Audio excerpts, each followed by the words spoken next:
alto, ninho, da folha, do alto do galho, galho da árvore, e a árvore da montanha, leia, a árvore da montanha, leia.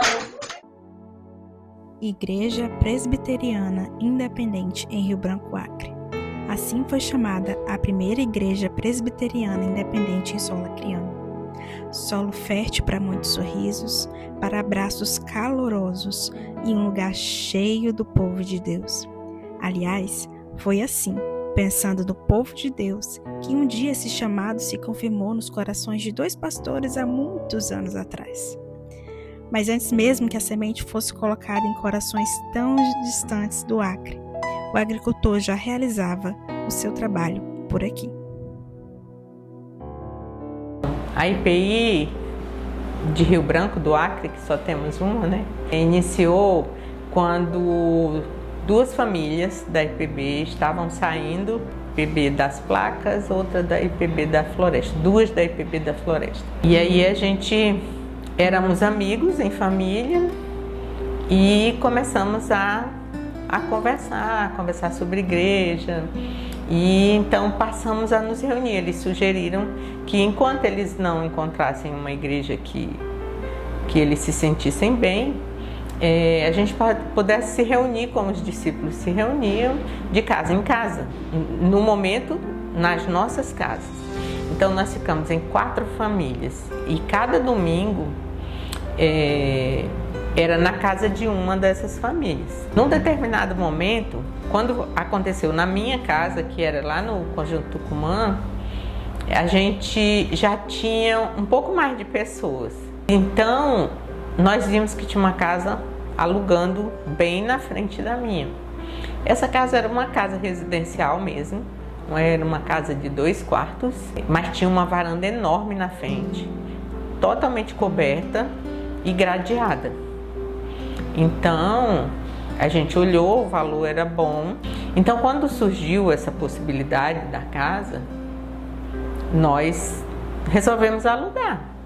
Porque na minha região, tinha muitas crianças. Quando nós começamos a reunir na frente, as crianças começaram a chamar a atenção das crianças e as crianças vinham.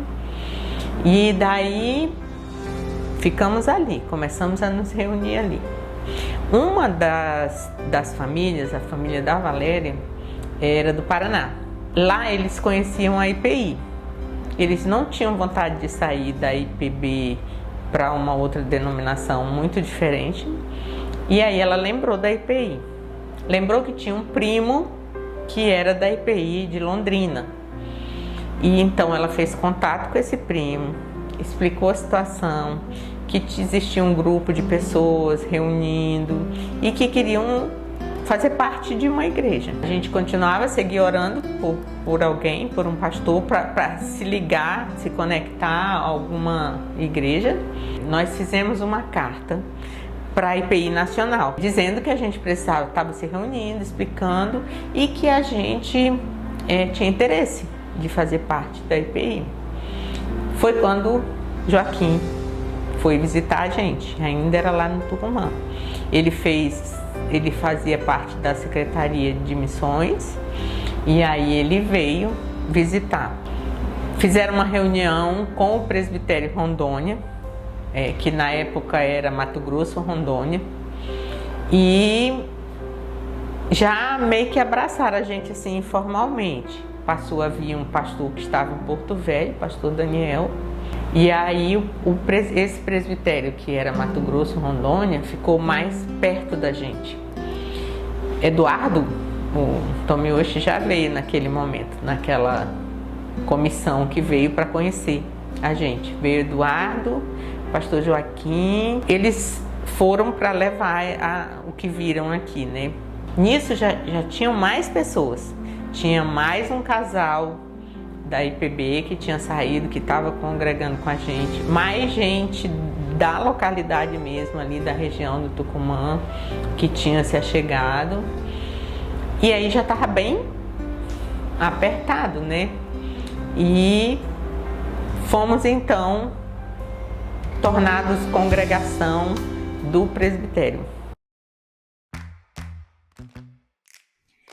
Como diria o poeta, Na matemática do reino, é no dividir que nasce a multiplicação da paz, alegria, pão e amor.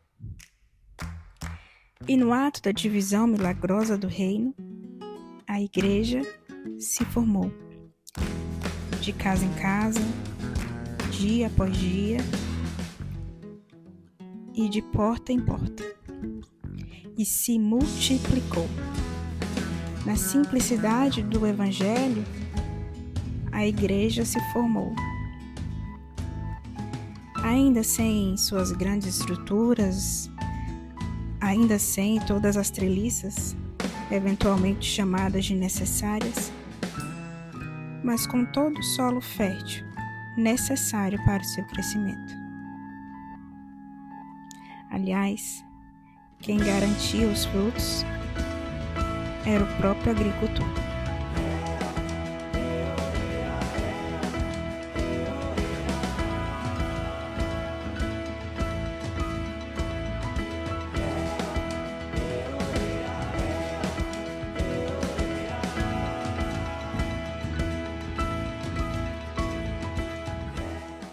Até o ano de 2005, a IPI do Brasil não estava presente em apenas 3 estados do Brasil, que era Roraima, Amapá e o Acre. E então nós fomos desafiados a plantar uma igreja no estado do Acre. E no dia 21 de janeiro de 2006, a minha família, meu esposo, meus filhos e eu, partimos em direção ao Acre para começar aquele sonho que Deus já havia colocado no nosso coração. E lá começou vários desafios culturais, da forma como construir a igreja. Nós tínhamos já 3 famílias que começaram com a gente. E nós começamos então a cultuar, a nos reunirmos com essas 3 famílias e não tínhamos um espaço. Então eles aconteciam nas varandas da casa, na casa da Ângela, na garagem da nossa casa. E nós conseguimos então o espaço de um colégio lá em Rio Branco para fazermos os nossos cultos de domingo.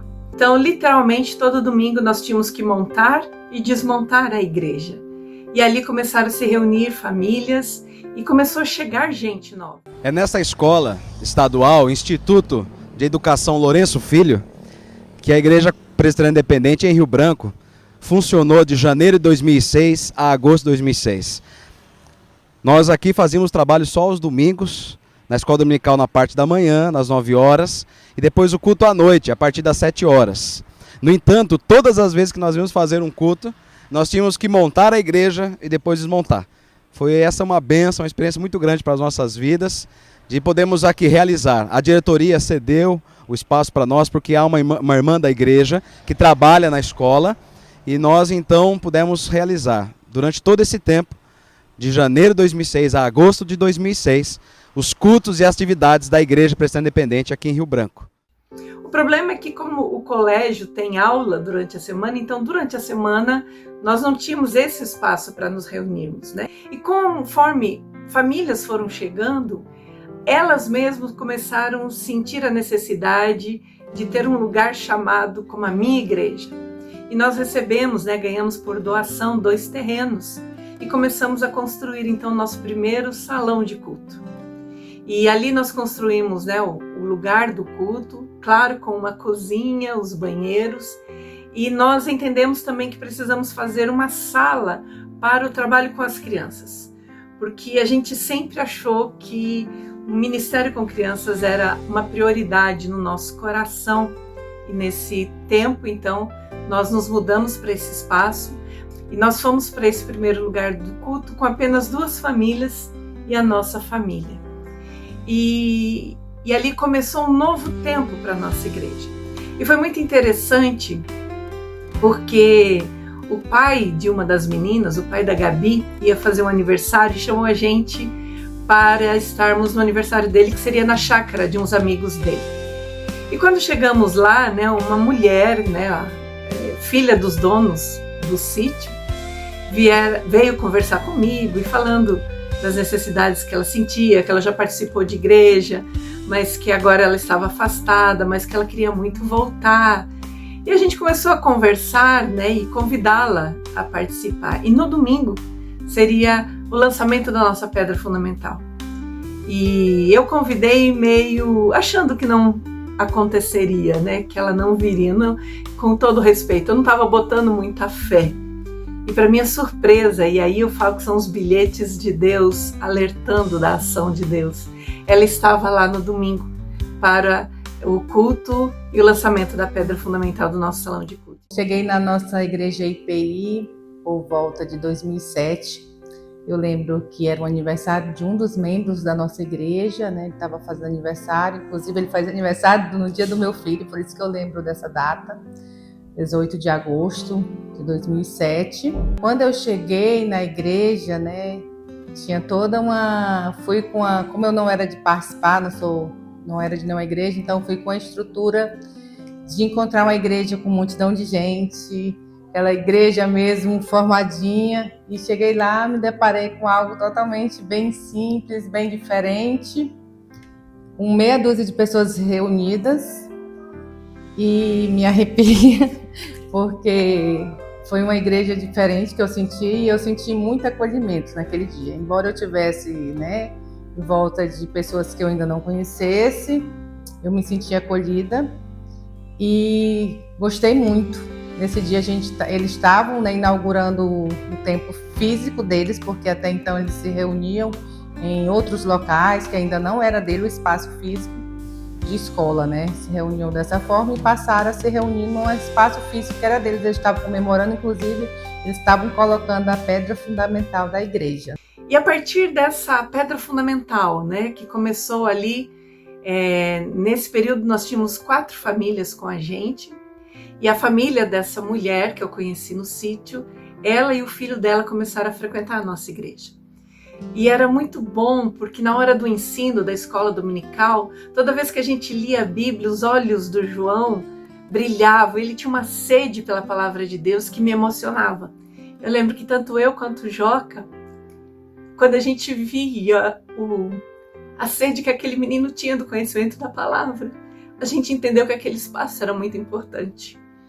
E através do João Carlos, ele, a mãe dele e uma tia dele foram os primeiros membros da nossa igreja.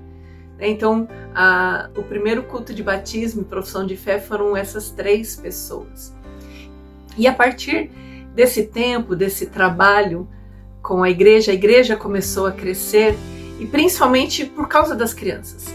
A gente começou a fazer a tarde de recreio, então nós tínhamos lá um sábado com muitas brincadeiras, e principalmente o ensino da palavra, ensino de canções, crianças ao redor, e através dessas crianças, muitas delas foram alcançadas pelo poder do Evangelho, e elas foram instrumentos de Deus para a conversão também dos seus pais e dos seus familiares.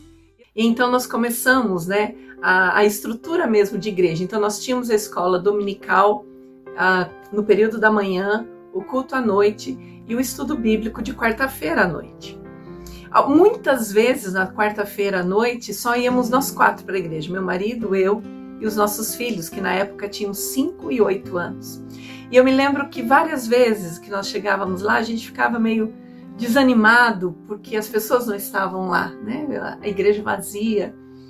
E eu lembro do Andrei, que é o caçula, com 5 anos, que ele perguntava: mãe, cadê o povo? E a gente falava para ele: filho, a gente também é povo. E ele falava: não, mãe, o outro povo. E eu lembro que o Espírito Santo tocou muito o meu coração e do meu marido, porque muitas vezes o nosso coração humano, quando vê a igreja vazia, o desejo era fechar e ir embora para casa. Mas nós fazíamos o nosso culto, só nós 4 ali mesmo, cantávamos com os meninos, ensinávamos a palavra de Deus com eles, né? Lógico que não era um culto de 1h30, mas havia um tempo nosso para que os meninos entendessem que eles também eram povo de Deus. A escola dominical também foi um outro desafio, porque no domingo pela manhã, muitos deles iam para o que a gente chama lá no Acre de colônia, o sítio. Eles vão cuidar dos pais, levar a feira da semana para os pais, passam um domingo de descanso. Então nós percebemos que o horário da escola dominical pela manhã não funcionava. Então nós fizemos uma adaptação para que ela fosse no período da tarde. A partir das 5h30 né, 1h30 antes do culto, e funcionou. E as pessoas começaram a participar da escola dominical. Então, aquilo que a gente não tinha alcançado no horário, por causa da mudança para o período da tarde, ajudou e as pessoas começaram a vir, e foi muito bom essa escola que a gente usava como discipulado, como ensino da palavra. E com a chegada de pessoas, né, um primeiro desafio foi também o louvor, porque nós não tínhamos ninguém que tocasse. Então o primeiro período nosso de louvor era com playback.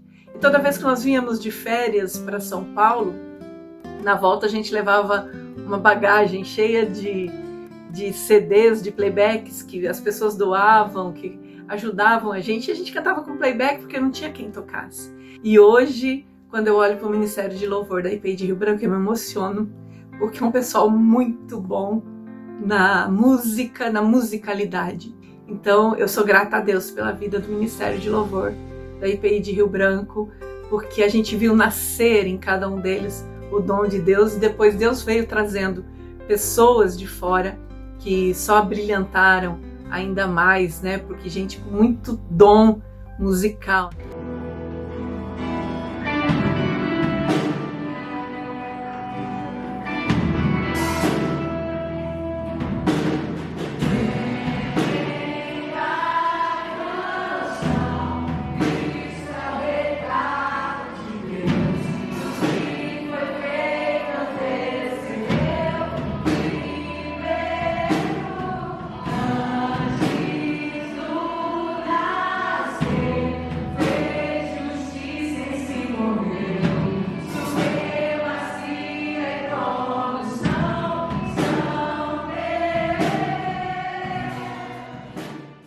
Chegada de novas pessoas, a gente começou novos ministérios, né?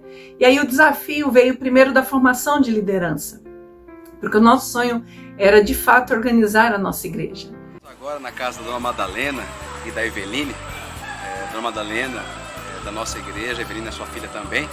Esse é um grupo que acontece, o grupo discipulado, o grupo familiar, que acontece às terças-feiras à tarde.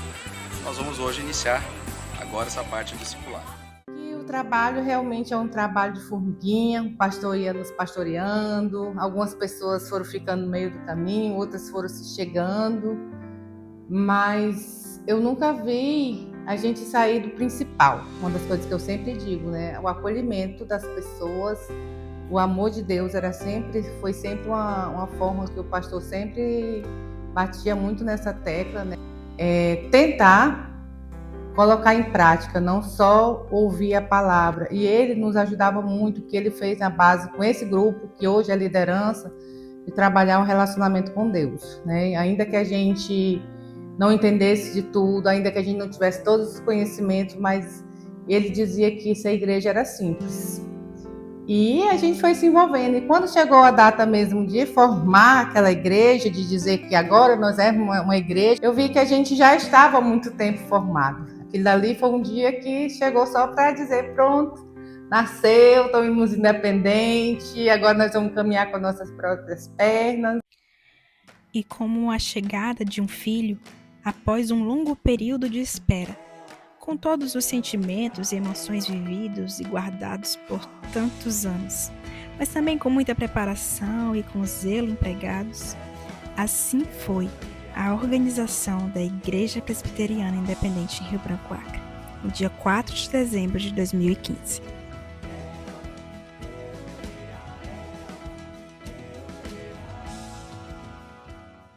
E dentro desse desafio de promover a liderança, nós tínhamos também os ministérios. Então nós começamos, o culto de quarta-feira deixou de ser um culto propriamente dito, e nós mudamos para o formato de pequenos grupos, né? E aí esses pequenos grupos, eles funcionavam nas casas. Então nós tínhamos 2 pequenos grupos que começavam a agregar outras pessoas, que funcionava como discipulado também, evangelismo e edificação do grupo que já esteve com a gente. E somado a esses 2 grupos de adultos, nós tínhamos o Rota 7, que era o pequeno grupo de adolescentes, e que a gente viu esses adolescentes se tornarem jovens. E foi muito bom, porque depois eles começaram a entrar na faculdade, e aí o horário do PG, que era 8 horas da noite, Por causa da faculdade, eles não podiam vir. Então, o PG dos jovens passou a ser 10h30 da noite, lá na minha casa. Porque eles saíam da faculdade e iam todos lá para nossa casa. E a gente, assim, como seria, né? Porque já estão cansados. Muitos deles já trabalhavam durante o dia, estudavam à noite. E para nossa alegria e honra e glória do Senhor, os jovens chegavam animadíssimos às 10h30, com louvor, o estudo da palavra, o compartilhar de oração. E depois virava, né? Aquela noite, e às vezes eles saíam de casa mais de 1h da madrugada, porque eles gostavam de estar juntos. E esses mesmos jovens, a gente pôde vê-los, né, se empenhando em participar da atividade do Oxigênio, da Coordenadoria Nacional de Jovens, né, da IPI do Brasil, que foi em Ji-Paraná. E também tínhamos a Tarde das Amigas, que acontecia uma vez por mês, que era um encontro de mulheres para a edificação nossa, e um momento que também vinha muitas visitas. E por causa da Tarde das Amigas, outras famílias foram alcançadas, porque mulheres se converteram e através da vida delas, a família delas também foi transformada pelo poder do Evangelho. E o Ministério com Casais, nós começamos, né, o nosso encontro, nós nos reuníamos uma vez por mês e depois virou 2 casais, porque nós tínhamos jovens casais. E tínhamos 3 jovens casais ali na igreja, dos quais a gente participava de um trabalho bem específico de discipulado, de fortalecimento da vida deles. E depois, junto com a Tarde das Amigas, né, o Joca começou a Noite dos Brothers, que também acontecia a cada 15 dias, uma sexta-feira à noite, onde os homens se reuniam para estudar a Bíblia, para orar uns pelos outros, para partilhar, né, as dificuldades, anseios do coração deles, e Deus foi abençoando sobremaneiramente. Hoje, quando eu olho para a IPI, que nós tivemos o privilégio de ver a organização dela em 2015, 9 anos depois, né, de tempos de alegria, teve tempos de choro, teve erros, mas muito mais teve acerto por causa do poder, da graça e misericórdia de Deus. E em 2015, nós pudemos organizar a primeira igreja presbiteriana independente do Brasil, lá no Acre.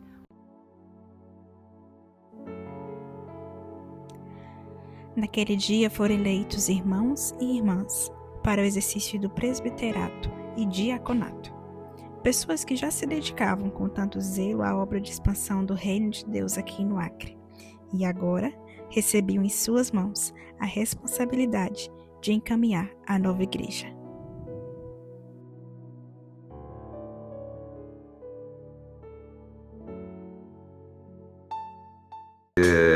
Fui privilegiado em poder participar em momentos históricos, né, momentos cruciais da história da formação da igreja em Rio Branco, da Igreja Presbiteriana Independente do Brasil em Rio Branco. Primeiro, fui relator da comissão destacada pelo presbitério Rondônia para analisar a viabilidade de organização da igreja.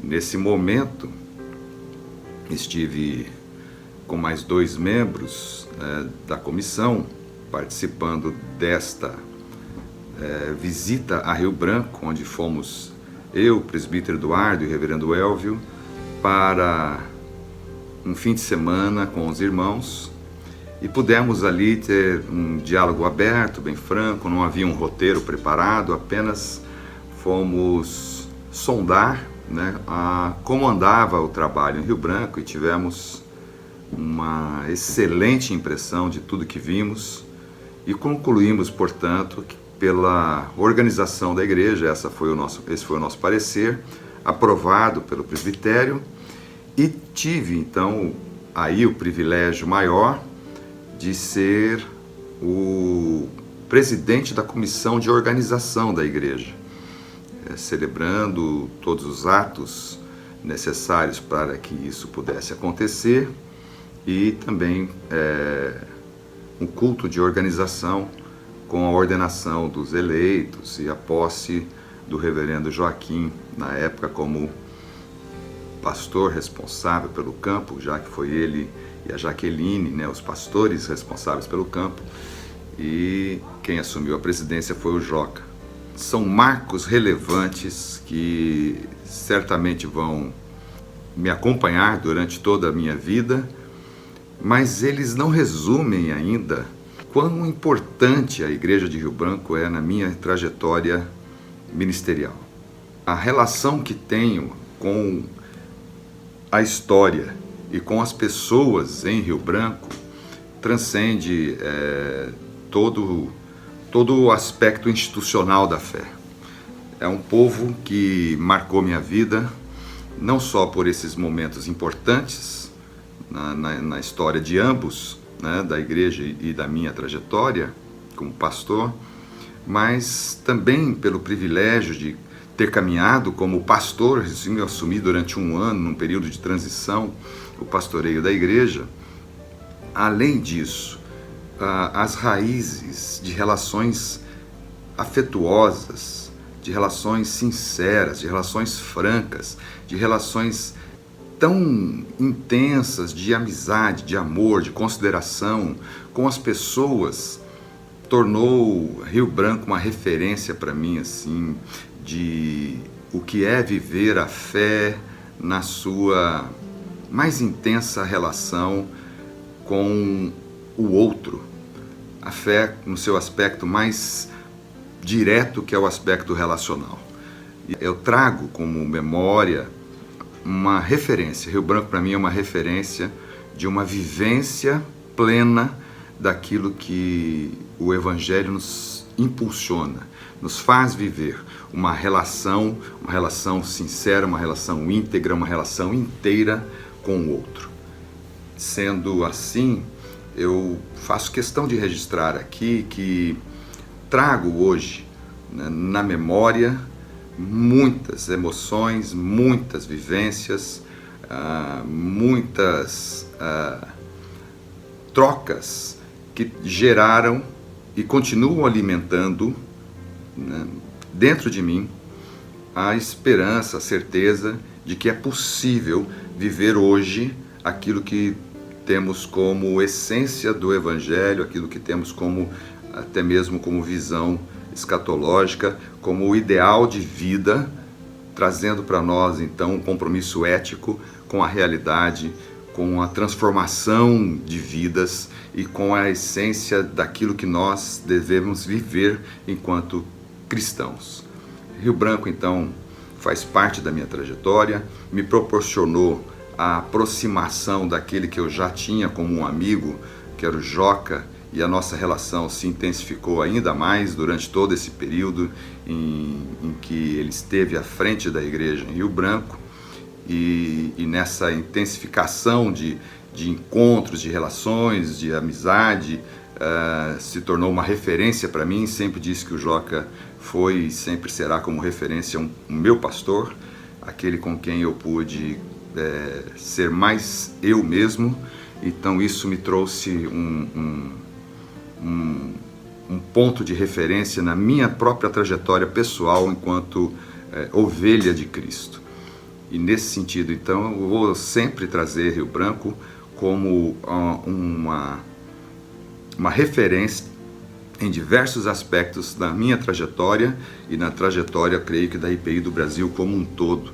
Rio Branco é uma referência para mim de muitas coisas boas que devem nos orientar, pelo menos para mim tem sido assim, na minha trajetória como cristão, para que a gente possa replicar isso de forma, ainda que em menor escala, né, na vida de outras pessoas. Então eu tenho uma gratidão enorme, sou eternamente grato por Deus ter me dado a oportunidade de fazer parte, ainda que de forma muito singela, na trajetória da Igreja de Rio Branco.